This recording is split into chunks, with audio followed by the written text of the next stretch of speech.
Enchanted Frames. Chapter 5. The last portrait. Raghav's world was collapsing. The once quiet hum of the city now felt like a storm pressing against the walls of his studio. Every night, the frame grew louder, its whispers sharper, its visions more violent.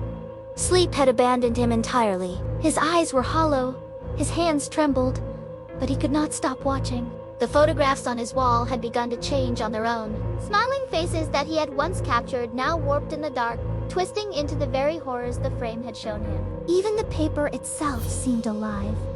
The smiles peeling into screams, the eyes following him wherever he walked. His gallery had become a mausoleum.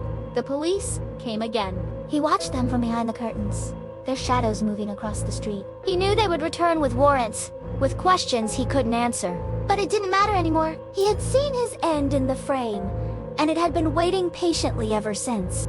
That night, as thunder split the sky and rain lashed the city, Raghav stood before the frame for the final time. The crack across its glass had grown wider, bleeding shadows into the room. The mist swirled violently, and from within, his reflection appeared once more, no longer a mere echo, but a full, living presence. It looked exactly like him, but its smile was sharper, its eyes hungrier.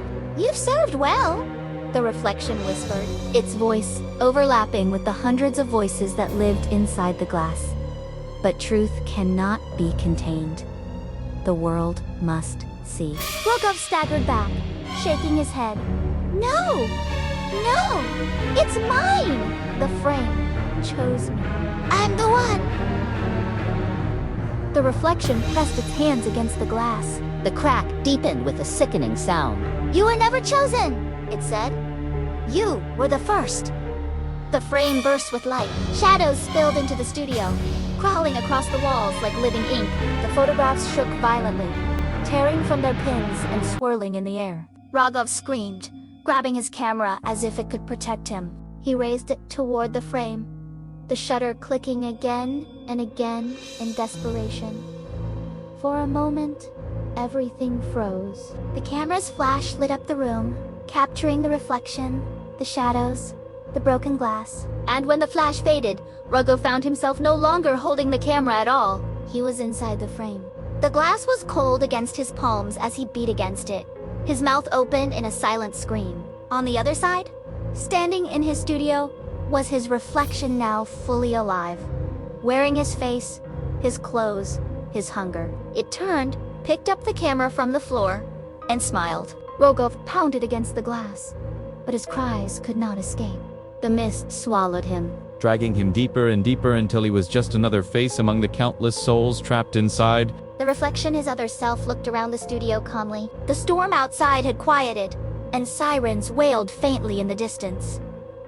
The police were coming. With steady hands, the reflection gathered the scattered photographs, placing them neatly in a box. Then it draped a black cloth over the cracked frame, hiding the faint glow that still pulsed beneath. When the knock finally came at the door, the reflection opened it with Raghav's face and Raghav's voice. "Yes, officers. How can I help you?" The studio appeared spotless. The walls were bare. No photographs. No gallery of horrors. No sign of the curse.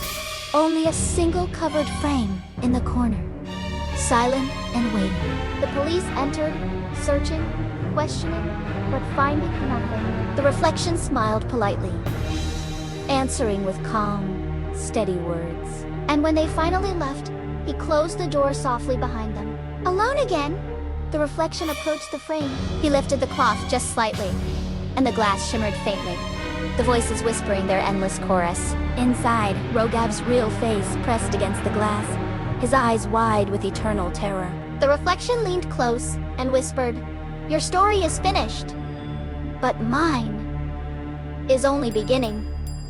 The cloth dropped. The room went dark. And somewhere, deep inside the cursed glass, the trapped souls screamed without end.